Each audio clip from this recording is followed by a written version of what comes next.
This episode is brought to you by Disney's Mufasa, The Lion King.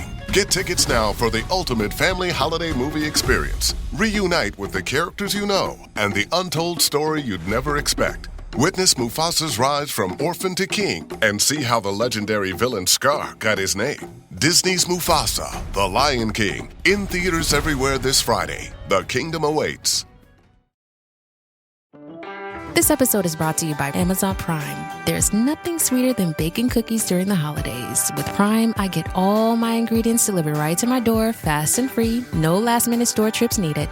And of course, I blast my favorite holiday playlist on Amazon Music.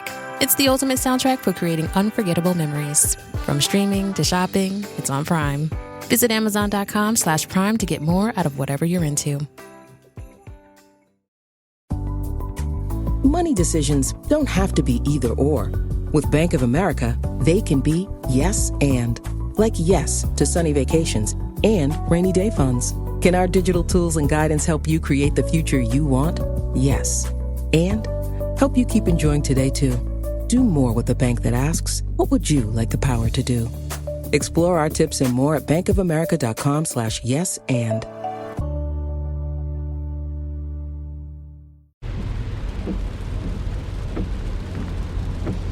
This is the sound of your ride home with Dad after he caught you vaping.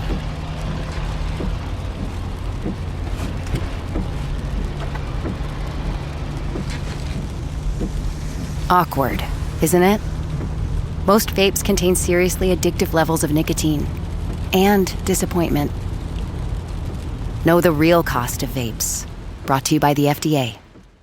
Minus 10, 9, 8, 7, 6, 5. It's one small step for man. One eyewitness, one major pop cultural event. You Had to Be There uncovers stories that shed light on our most iconic moments. Like the real enemy. Each episode, our host, Julia Thompson, takes on the task of finding and interviewing one person within 48 hours who was there, with no idea what their event will be. Come along for the ride. Hey, Webb, what's up? Not much. You ready for your assignment? Yes. Julia, your assignment for this episode of You Had to Be There is to find someone who was at Fleetwood Mac's reunion show, also known as The Dance. Starting now, you have 48 hours to find someone who was there and interview them. Good luck.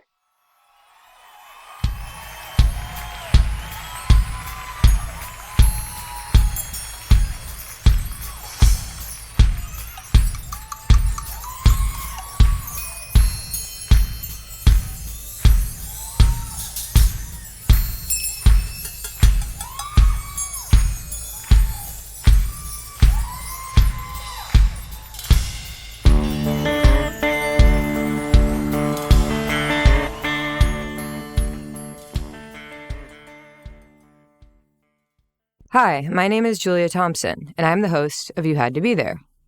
Okay, so I love Fleetwood Mac, or at least I get that warm and fuzzy feeling when their songs come on the radio, like Everywhere or Tusk. But then there are other songs that just feel so overplayed, like to the next level. Songs like Don't Stop. I think every bar across America is playing it in 5, 4, 3, 2, 1. Just kidding. Those hits sort of feel like that Van Gogh painting, Starry Night, where I envision the cheap poster version instead of the painting, or I envision it on some ad rather than hanging on a museum wall. It's just everywhere. I turned The Dance on my projector, Thanksgiving Day, just after receiving my assignment. My whole family watched it, and we loved it, like really loved it. My mother-in-law was literally swaying and singing along in the living room. Oh my God, the tension between Stevie and Lindsay. Mick on the drums, what a ham. We rewound Stevie's performance of Silver Springs 3 times.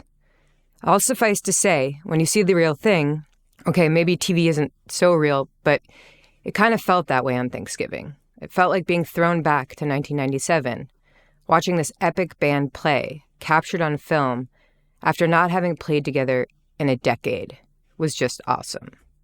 It was like seeing Van Gogh at the museum, or instead of reading a quote from Shakespeare on a meme, like reading the whole damn play. You get the gist.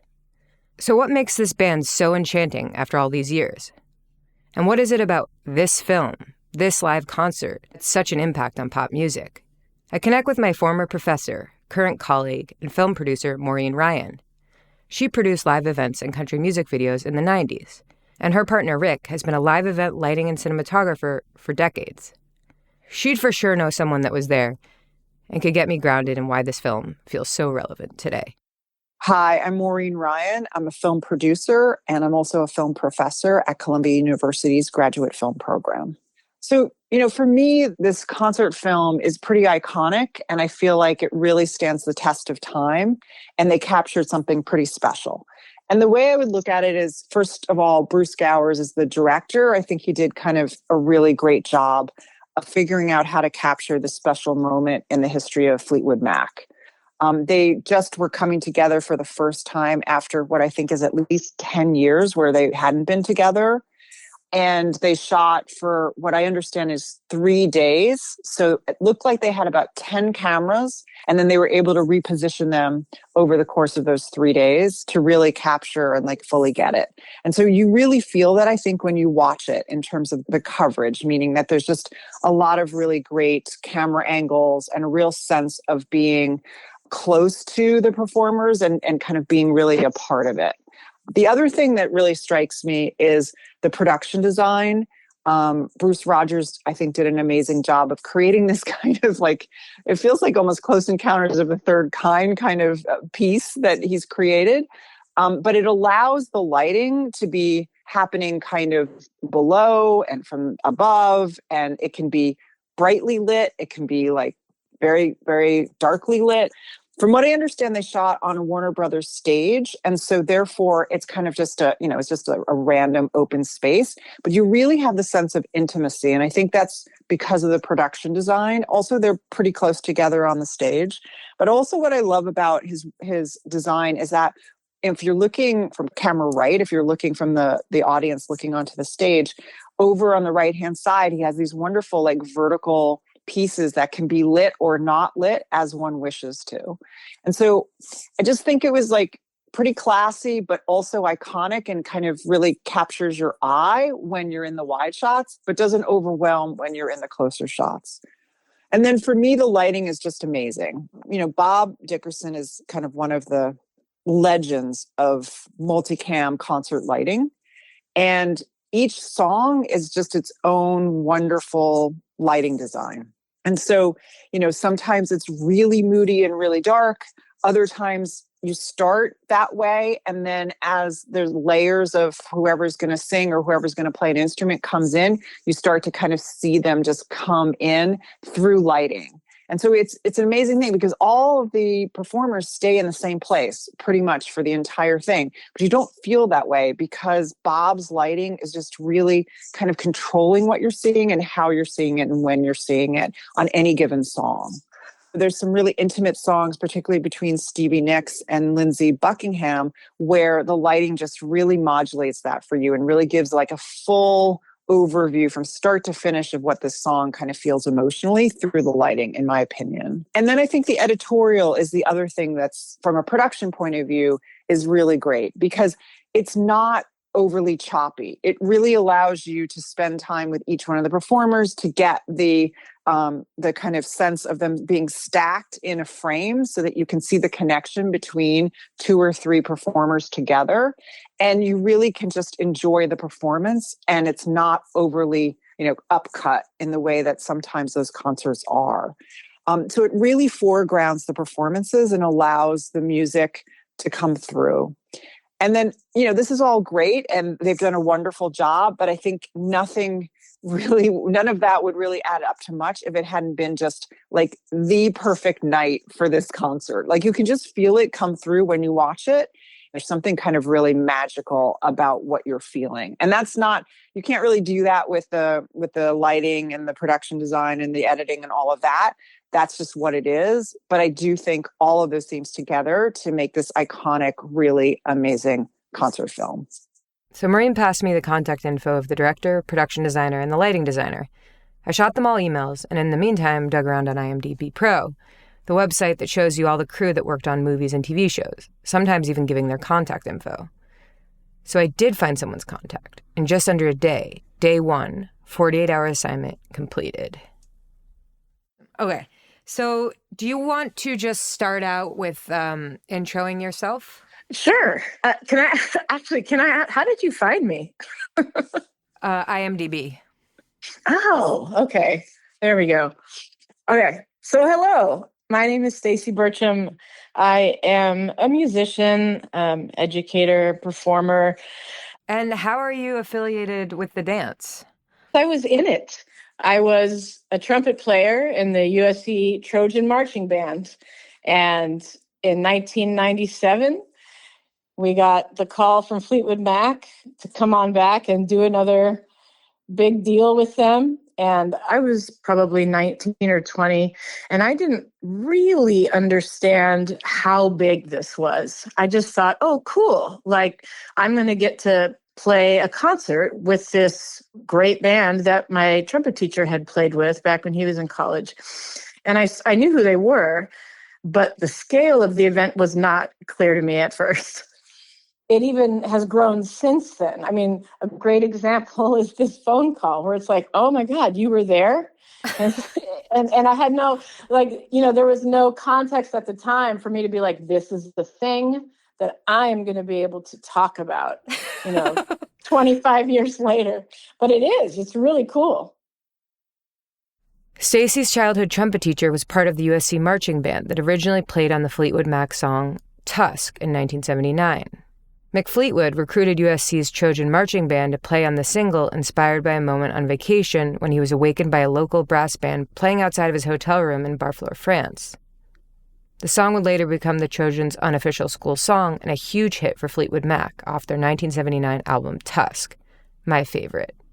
Just a quick note here, the live album, The Dance, was like a live greatest hits, and most of the songs came from their most famous and critically acclaimed album, Rumors, released in 1977, 20 years prior to the dance tour.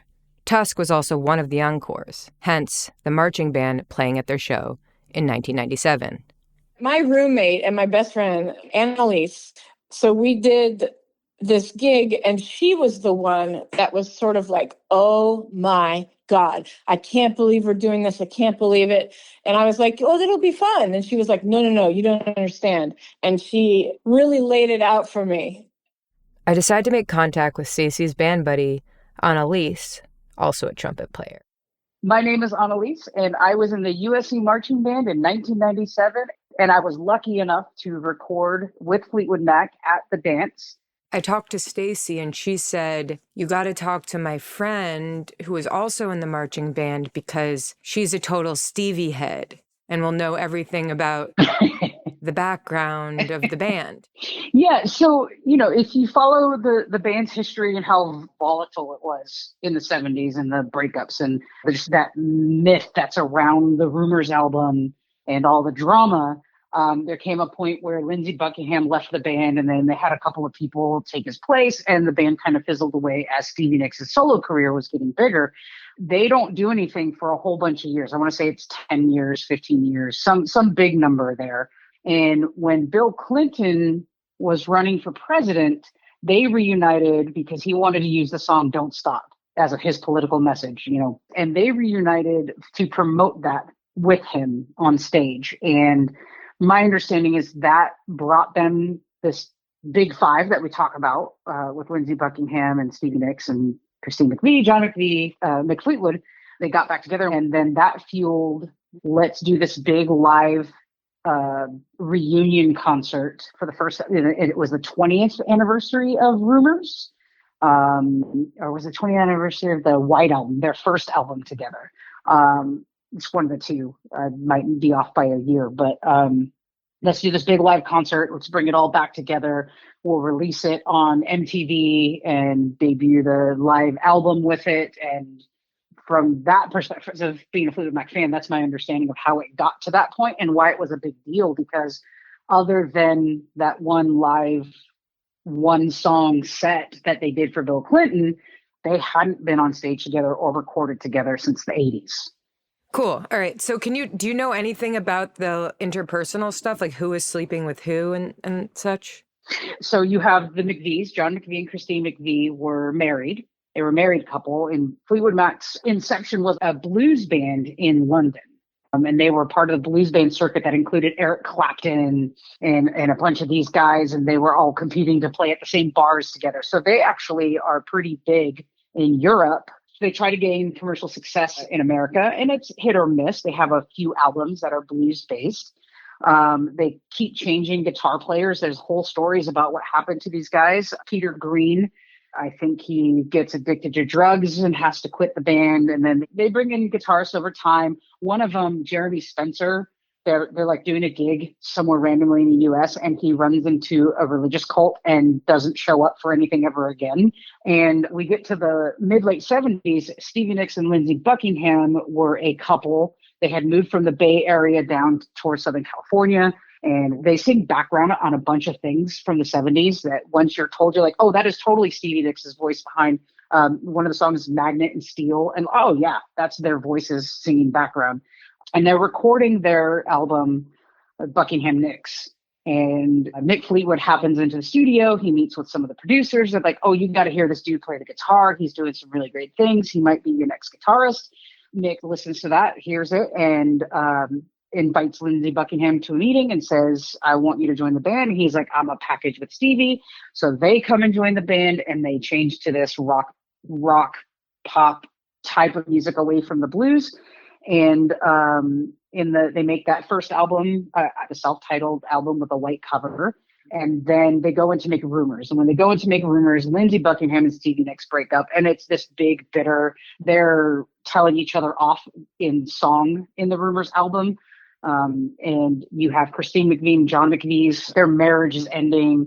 I think somewhere we learn he's a bit of an alcoholic at the time. Mick Fleetwood is going through his whole own deal with his first wife and meeting his second wife, and just garnered all of these songs about and for each other for the Rumors album.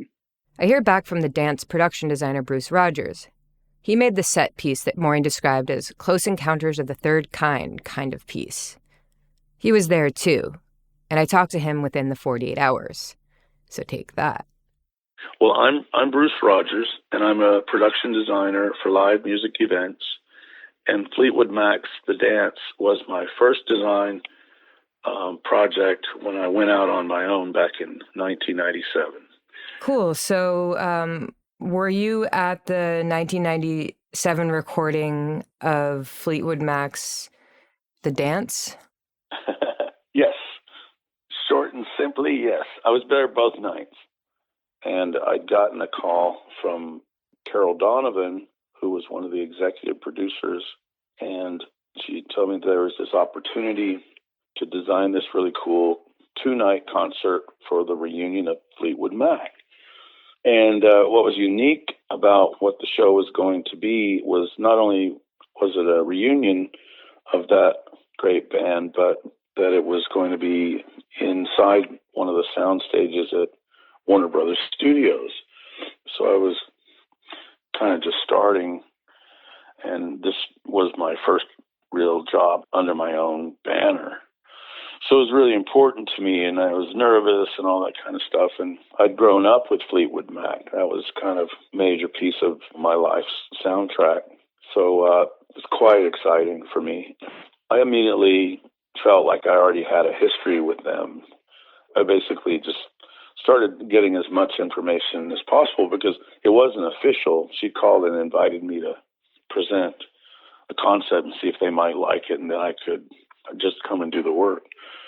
So I started thinking about, and I knew a little bit of their history, that they were on again, off again, and that just built into their relationships were hurdles and things.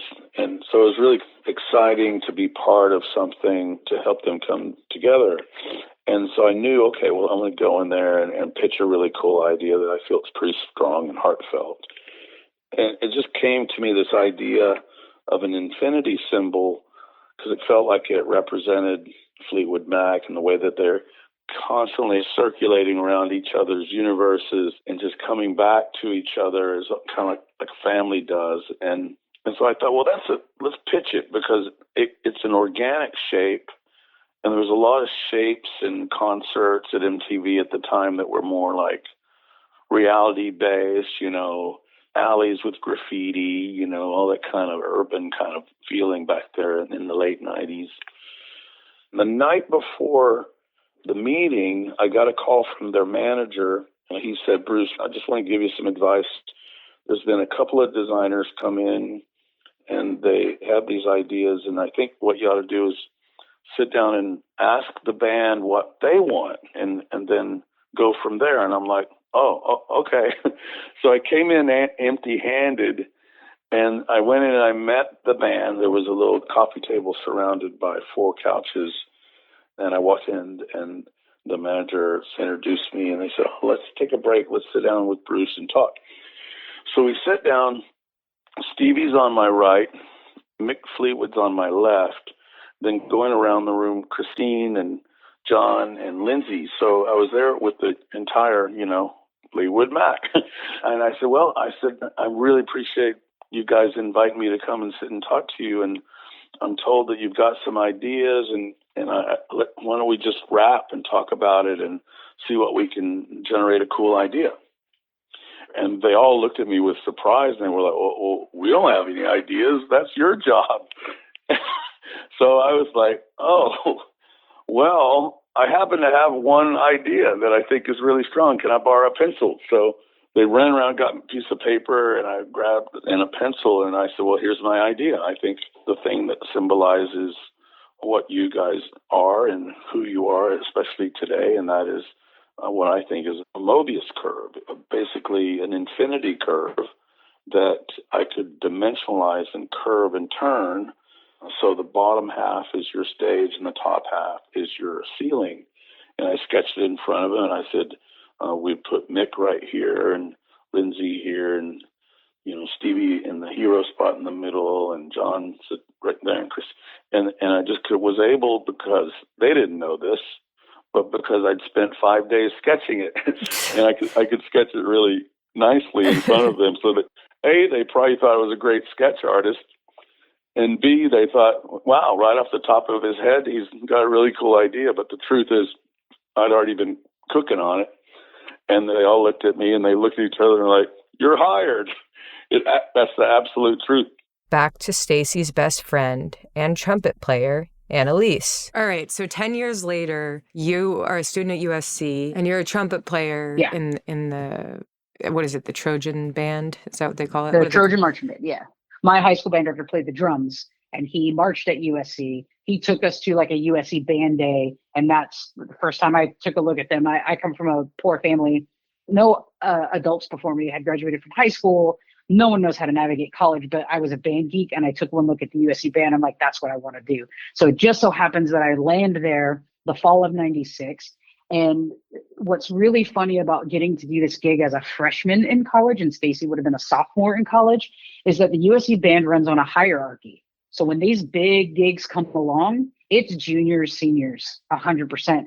And we get told these dates, and I'm crying. I can't believe that, one, I hear that they're reuniting for this tour anyways as a fan, but two, they want to bring the USC band back. And it's all, it might happen, until like the day before it's happening. But a bunch of juniors and seniors from many sections had bought some cruise at the end of the school year in May to go on this cruise together. And so there's actually a ton of freshmen and sophomores who got to do this gig, and it's unheard of for the band. So it's all circumstance and luck. Because they were on a cruise? Because they were on a cruise, and they're like, I paid thousands of dollars to go on this cruise. I'm not going to miss it.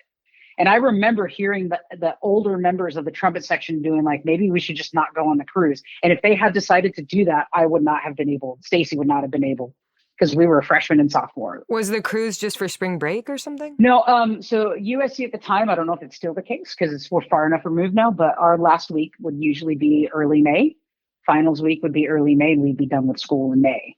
And the recording was about 2 weeks after the school year semester ended. So way earlier in the year, a bunch of the older members decided to go on a cruise together at the end of the year. Some of them were seniors, and like, oh, what a great way to end college is to go on this cruise with all my friends. Got it. So it was just coincidental. So they're finding out that the dates don't matter. I moved home. I'm from Santa Barbara. So I'm like, how can I do this and get back there? And I slept on people's floors. I think I slept on Stacy's floor or her couch at her parents' house one of the nights. Like, I just pieced it together to be able to go because I knew how big this was going to be. Here's Bruce Rogers, just after I asked him about how he worked with lighting designer Bob Dickerson on the installation of his set piece. I was able to take the sketch that I knew the band loved and go and meet with Bobby and talk about how you could light an organic shape like that and make it not look like a rock concert. We wanted to make it look like more of an organic feeling. So he and I both decided that, well, let's just circle the headband of this top shape all the way around so that he could have lighting beams going up that sort of emulated my structural organic pipes. And then he could also use that same ring of truss to light the band members and also light the scenery behind it. I spoke to Stacy before I spoke to Bruce. I asked Stacy about the production design ahead of my conversation with him. Here's a clip from that moment.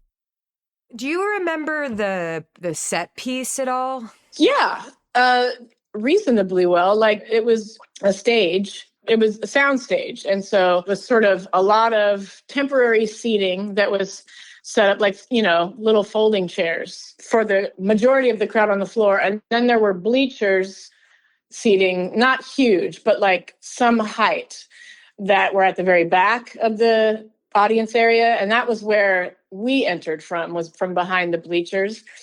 And then the stage itself, the drums are in the middle. There was this really big, like, lit up circle sort of in the center of the stage. That picture is everywhere. I'm sure you can find it, or I can send it to you. That would be easy.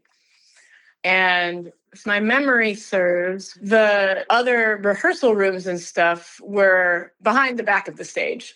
So different rooms in different parts of the studio. Well, the reason I asked is because I'm actually going to be speaking to Bruce Rogers, he was the production designer. Oh, cool. And he designed... Hey, tell him hi. Just kidding. And he designed that orb. Now he's probably not going to like that I called it that, or it's probably grossly inaccurate, but I'm looking at it right now. It's really cool. So, yeah. So you see what I mean? There's that circular sort of light. Yeah. Like, it's like a big ring light. That's my memory. Yeah, so if you had any question for him, what should I ask him? Do you have anything? Oh man, what a cool idea. Yeah, how did you come up with that? What were your acoustical considerations and like performance, like sort of, because you're also setting a mood by whatever the stage looks like. And in a sound stage, it's basically just a large box. Back to Bruce Rogers. Were you there both nights? I was there both nights because we had to be there throughout the whole thing. We helped coordinate. We had to find a moment for the marching band to get up on the stage in a matter of seconds. So we built these staircases that were strategic to allowing, I forget how many pieces, 78 band members to get up on stage within like 10 seconds. And we had to work with the marching band to have them be ready. It's not easy to run a flight of stairs with the tuba. Yeah. But we figured out the quick deploy for those guys, and it was just fun being part of a live televised, it was filmed, but to be there as part of a live concert for such an iconic band, having this amazing reunion in front of, and this is another cool, in front of what I think was 90% industry folks that just wanted to be there because they knew it would be a historic night. Back to band trumpet player Stacy. We had about 4 days of rehearsals. And throughout that process, we're figuring out staging and leveling the sound and all of that. But also we just are getting to hear Fleetwood Mac rehearse on stage, which is amazing. It was really cool. And basically my experience was a lot of standing around when I wasn't rehearsing and just listening to song after song after song, going, oh, I know this song. Oh, I know this song. And getting more hyped as each rehearsal day passed. There was even a little bit of downtime where we got to hang out with Mick Fleetwood, who's just a wonderful guy. He's so kind and generous with his time. Christine McVie was walking in the background, and my friend Richard, who was also in the trumpet section, shouted, "Christine, play Songbird." And she was like, "Later." So that's a moment of pride for all of us that Christine McVie talked to us. But the rehearsals, like I said, were sort of daytime rehearsals. And then there were 2 performances, 2 concerts, 2 nights in a row, live all the way through start to finish. This episode is brought to you by Allstate. Some people just know they could save hundreds on car insurance by checking Allstate first, like you know to check the date of the big game first before you accidentally buy tickets on your 20th wedding anniversary and have to spend the next 20 years of your marriage making up for it. Yeah, checking first is smart. So check Allstate first for a quote that could save you hundreds. You're in good hands with Allstate. Savings vary. Terms apply. Allstate Fire and Casualty Insurance Company and Affiliates. Northbrook, Illinois. Okay, I have to tell you, I was just looking on eBay where I go for all kinds of things I love, and there it was. That hologram trading card. One of the rarest, the last one I needed for my set. Shiny like the designer handbag of my dreams. One of a kind. eBay had it, and now everyone's asking, ooh, where'd you get your windshield wipers? eBay has all the parts that fit my car. No more annoying, just beautiful. Whatever you love, find it on eBay. eBay. Things people love. Gift the remarkable with Marc Jacobs fragrances this holiday season. From the iconic Daisy and Perfect to the all-new Daisy Wild, Marc Jacobs perfume gift sets include everything she needs to feel special. From her favorite fragrance, plus the matching travel spray, holiday gifts don't get much more perfect than this. So if you're looking for a gift inspiration these holidays, gift the remarkable with Marc Jacobs.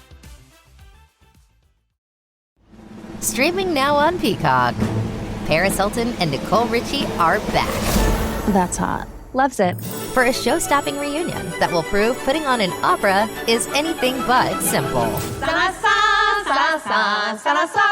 We're really good at this. One thing's for sure, they won't be upstaged. Good to have you back. Come on, we've got a show to do. Paris and Nicole, The Encore, a 3-part reunion special. Streaming now, only on Peacock. Back to Analese. Yeah, as far as dynamics in the band, were you conscious of the dynamics or curious at all about, how it was going to go since there was so much drama? It was definitely interesting. And I will say it was tense in a lot of ways was what I remember. We had a couple of days of rehearsal, and it's a lot of stand around and, hurry up and wait kind of joke while they were trying to fix what measures we played what. And because we were adding Don't Stop. So we were coming out for Tusk as an encore and staying on stage for Don't Stop. So that was all new music. It was a lot of really technical, switch this measure with that measure. And I remember the producers and Lindsay being there and Nick being there, and Stevie was nowhere to be found. So that was interesting, but there was just a lot of tension, and that really built up that I could feel. There were 2 nights of shows, and the first night, the term I kept hearing around us was industry, industry, industry. I think it was a non-ticketed industry night. And what really rang to me is somewhere in the middle of that, as we were walking around, I physically bumped into Tom Petty. And I was like, oh my God, that's Tom Petty. So I was like, oh yeah, there's going to be all kinds of people here that are their friends, their relatives, industry night, I think is what they ended up calling it. But like the nerves and the tension and everything was really, really high. But what was disappointing to me is Stevie was nowhere to be found during our rehearsals. Christine was there, Mick was there, John McVie was there, Lindsay was there. So I thought that was really interesting and maybe lended to is there still chemistry there? Is there any particular song that was written about one of these tristes? Go Your Own Way famously is the one that really kicked off Stevie. Right. She's like, I'm singing these love songs about letting go. And, it didn't work out. And he's singing, shacking up is all you want to do. was a lot of his anger. So Go Your Own Way is one of them. Ironically, the song Silver Springs, which becomes the biggest hit, I think, of Fleetwood Mac's existence. It's also the biggest hit off of the Live Dance album, was cut from the original Rumors album when they had to press on vinyl and only had a certain amount of minutes that they had to make the album. But Silver Springs was Stevie's response to Go Your Own Way, even though it's on a B-side of a 45. I think it's actually ironically on the B-side of Go Your Own Way. But she writes Silver Springs. You Make Loving Fun, written by Christine McVie, was written about her new man in flying in the face of John McVie because they were broken up. Oh, The Chain is on this album, and The Chain is actually bits and pieces of a bunch of demos that they each wrote, and they combined them all together to create The Chain. And this, if you don't love me now, you'll never love me again. That was Stevie wrote a demo, a very beautiful demo that's on one of her remastered releases that came out about 10 years ago, is this demo called The Chain, and it's just gorgeous. And she takes bits and pieces and gives it to this song, The Chain. So that's bits and pieces of each of them. But there isn't one person that's like known to be the bad guy. They're both just kind of drugged out and rock stars. And I mean, there's some great books out there about the recording experience, how, cocaine starts popping up in the green room or the break room. And it's just feeling all of these big feelings. And I think they have some blowout arguments, and there's some physical violence in the parking lots, recording all of these things. But in terms of the who about who, for sure, Never Going Back Again, Go Your Own Way was Lindsay writing about Stevie, and Silver Springs was Stevie writing about Lindsay. So what do you feel about it not being included on the album, considering that's her kind of perspective on the story? I remember being mad for Stevie. The way it was described, I don't remember if this is an interview or a book. She wasn't involved in the process of it being removed from the album. It's like she shows up one day and it's like the band voted, we had to remove one song, we removed this one. So there's a lot of hurt there that she wrote this song about him and letting go, and it's the opposite of his anger in Go Your Own Way. And the rest of the band chose to remove it from the album. We're going to put it on a 45. It just added more fuel to this resentment and discomfort and dislike and drama that created the Rumors album in a empty soundstage next to the soundstage that it was recorded on. And we just had chairs and stuff, but they set up some monitors for us to watch the concert. And as you watch the concert, it was like, oh my gosh, this is really happening. Oh my gosh, this is so cool. And any of that tension leading up to it just was erased once they started playing the first night. It just clicked right back on. I remember actually the first night, Stevie biffed the start of Dreams, which is I think it's the second song they play in the set. And they start the song, and she just puts her head down. And I don't know if it was nerves. I don't know if she just couldn't hear. And they start the song a second time, and she misses the entrance again, and she's got her head in her hands. And then third time, she starts it, and you see it cuts to Lindsay, the screen that we had in our soundstage, cuts to Lindsay, and he does a little fist pump gesture, yes, she got it. And just from that point on, it was magical. And the whole thing was just magic. Back to Stacy. They can't see us. The audience can't see us at all. And we're back behind the bleachers that they had put up in the very back of the hall.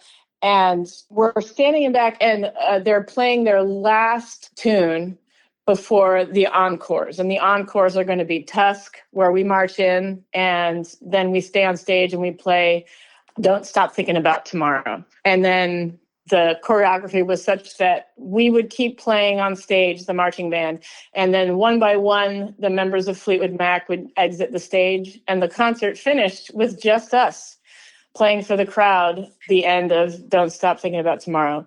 But to back up, we haven't entered yet. We're standing in the back, and I remember standing by Analese, and it was, you could go your own way. And it was jamming, and it was so electric. The crowd is losing their minds, and we're back there trying to be undetected, but just jumping up and down because it was such an energy.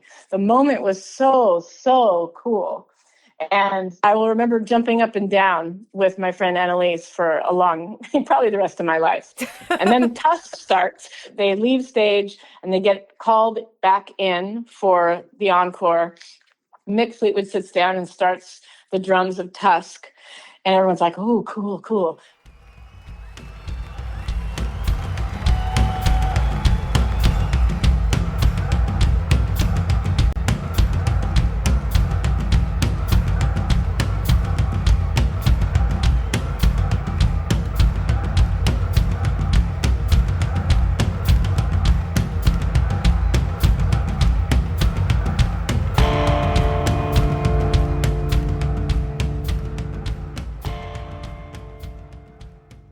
and they do the first couple of verses, and then we start marching down the aisles during the Bridge of Tusk, during the drum fill, and everybody loses their mind. It was a real rock star moment for me. Wow.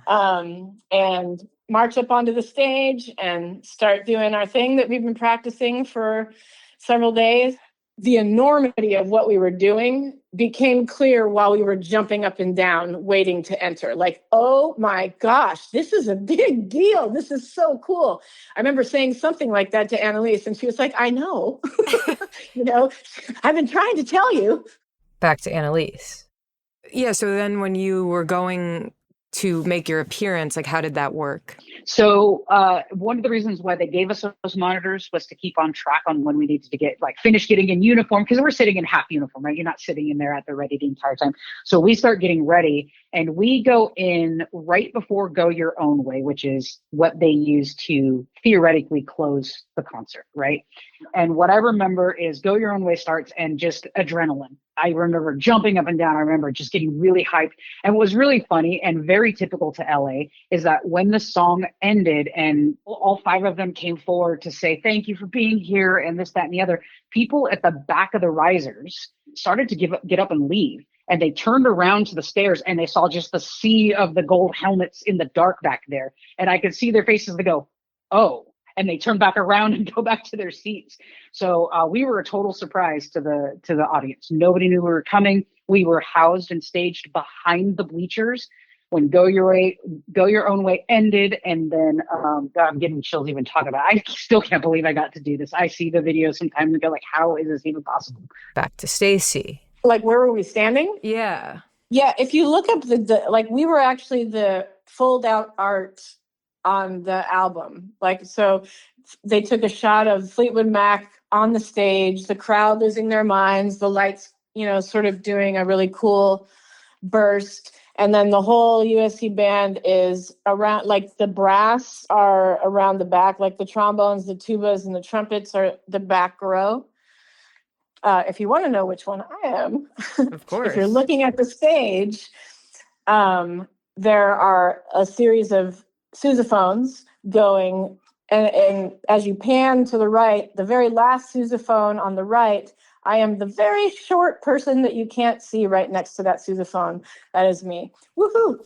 You made it. And then in the front of the band were the drums, closer to Mick Fleetwood so that they could play more in time, and then the woodwinds in the very front row. Back to Stacy's best friend and trumpet player, Analese. I remember just all that adrenaline, and then the crowd's going nuts, and they're chanting for an encore because, it's pretty typical. We're going to have an encore. And then they start Tusk, and we don't come in till halfway through the song. So it's, Christine McVie's out there with accordion playing the band parts, and they're just going off, and Lindsay's going off. And then the drum break happens, and we come marching through the aisles from behind the bleachers.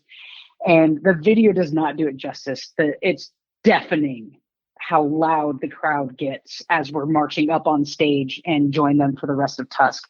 And yeah, I'm emotional right now thinking about it. It was just amazing. It was surreal. It still is surreal. You're so lucky. I love Fleetwood Mac so much. So I couldn't believe it. I still can't believe it. I talk about it, and I have a picture of me with Mick Fleetwood, me and Stacy. Like, I hid a camera in my uniform. Prior to having cell phones and digital cameras everywhere, I hid a little 35 millimeter camera in my uniform, and we snuck away, and we both have pictures with Mick because of it. I carried around my CD cover of Tusk to try to get them to sign it, and then to get to that first night of concerts, and just, again, it was deafening how loud that crowd was when we marched out. And when the song ended, and then Christine, actually, we didn't hear any of the speaking. Christine, introducing us, hey, it's a USC marching band. And she says, we've never done this one with a brass band before. And we didn't hear any of that. It was so loud. The next song just started, and we went on and did our thing. But I can't believe I was there. I can't believe I was so lucky as a freshman. That was my introduction to college, and the USC band is at the end of my first year. I got to do this thing that I knew would live on forever. And now people are they're astonished when I tell this story. Back to Stacy. So then you go, so what does the next night feel like? I think even more anticipation because everyone had a sense of what they were getting into, because we had just done this thing the night before. And the next day we got to relive it all. I would imagine it would just feel surreal. Yeah, you're exactly, that's a great word. You know that you're on stage, you know that there are a bunch of lights and cheering and the walls are shaking practically, but there is a part of you when you're participating in something like this and playing and doing the movements and the choreography and hitting the notes you're supposed to hit and watching your trumpet bounce back and forth in front of you. You're like, well, I do this all the time. And yet I don't do this all the time. It's very sort of like there's almost an observer part of you that's going, wow, dude, you're a rock star right now. Yeah, I can imagine. Because you are doing the thing that you do every day, but you're doing it in a whole different context. Absolutely. USA Marching Band!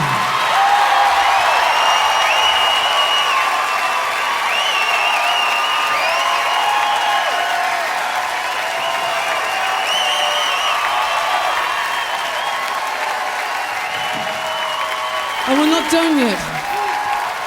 We never did this with the brass section before, so this should be interesting.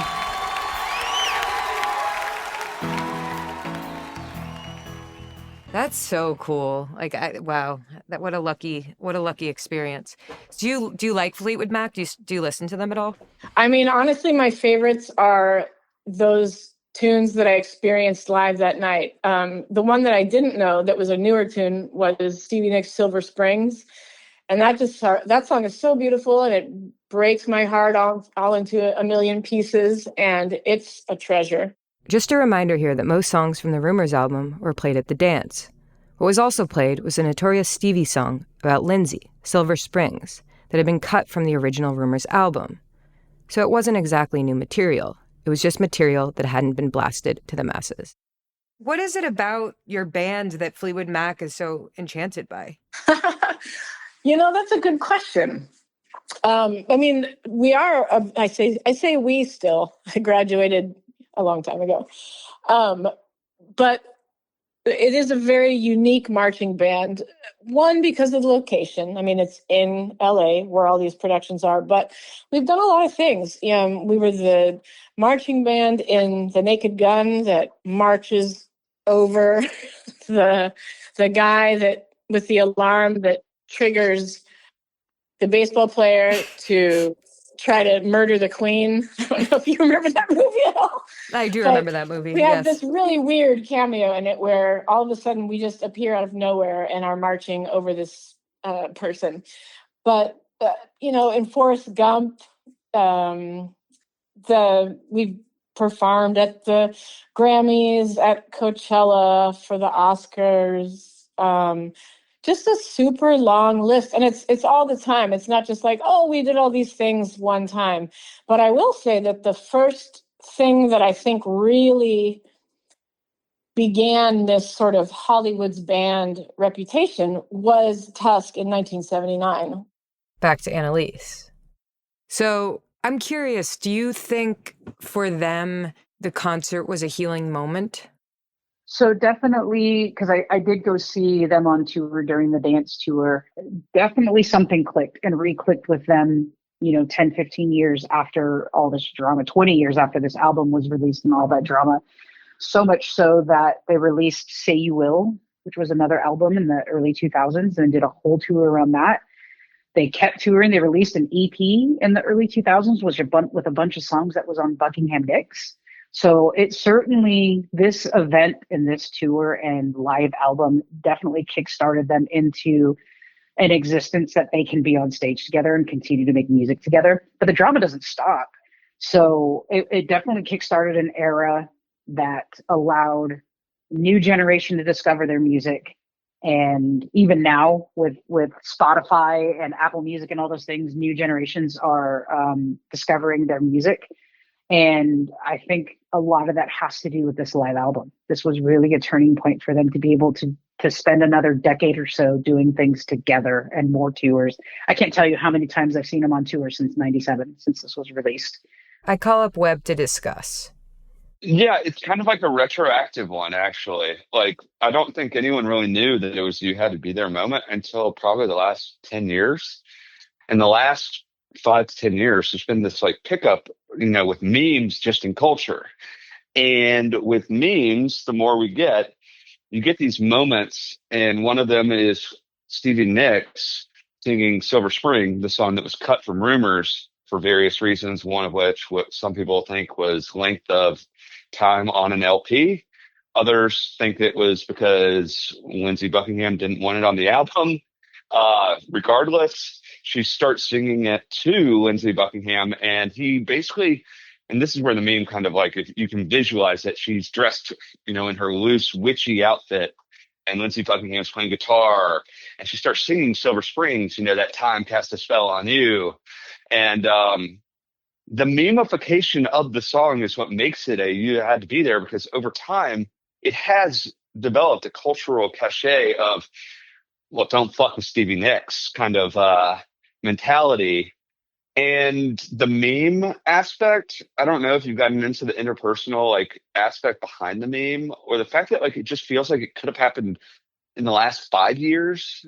It's really weird because you watch the dance and then you see the meme and you see the Silver Spring stuff and you see all the interpersonal dimensions, and it feels like kind of like this time capsule where the last 25 years are basically, it's like stuck in amber. Does that make sense? Like, Yeah. you know what I'm saying? It has this quality of like timelessness of, it's not that big of a show, but now because of this meme, it is the moment that a lot of people commonly associate with love and disaster and band dealing with, for lack of a better phrase, like decades of infidelity, drug use, and So for this episode, what's interesting is that it's really rooted in the fans, in a sense.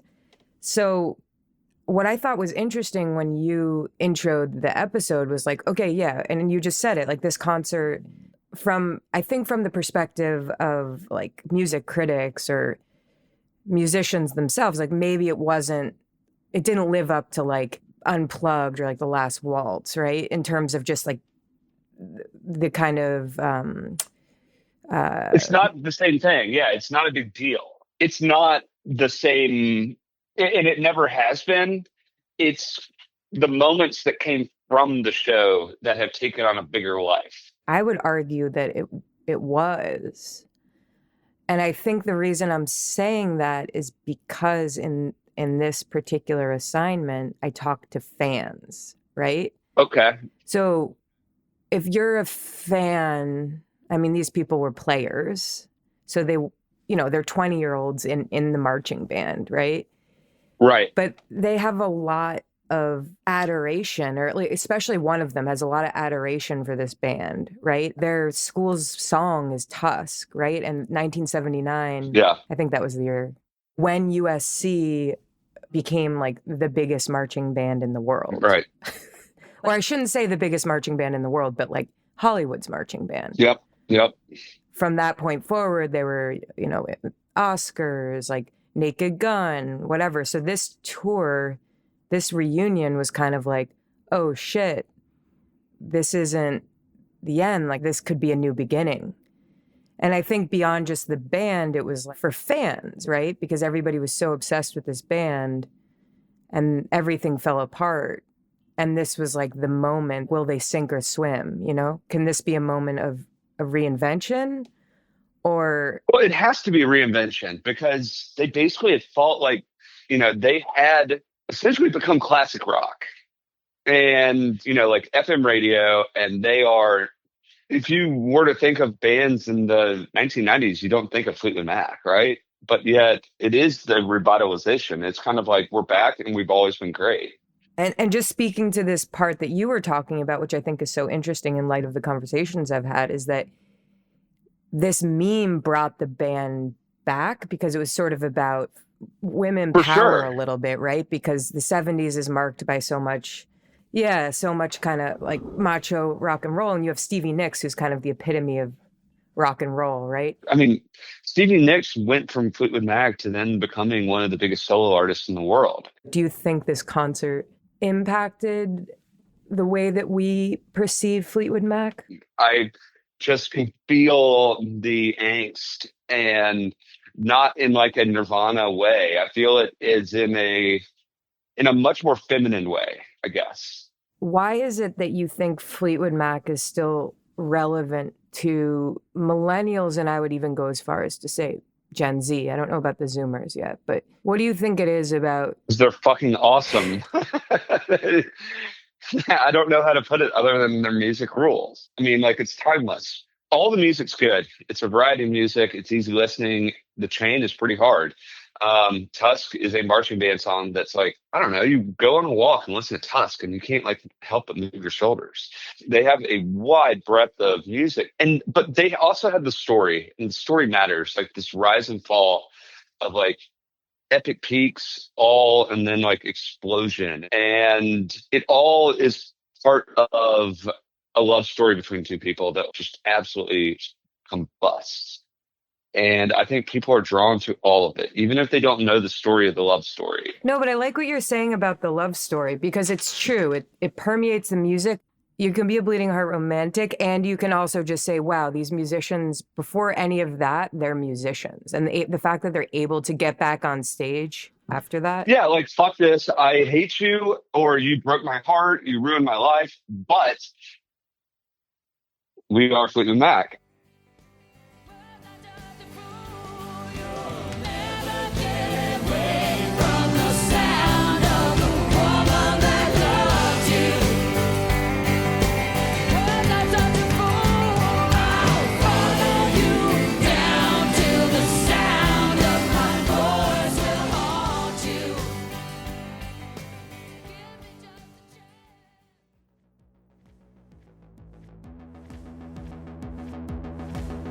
You Had to Be There is a Hi Barr production, created by Hi Barr. All episodes written, edited, and hosted by Julia Thompson. Produced by Julia Thompson and Webb Barr. Additional editing, sound mix, and engineering by Vishal Nayak. Opening score by Teeny Lieberson. Artwork created by Dylan Lathrop. Special thanks to our parents, friends, and chosen family. And most importantly, thank you to the artists who have inspired us, because they had to do it.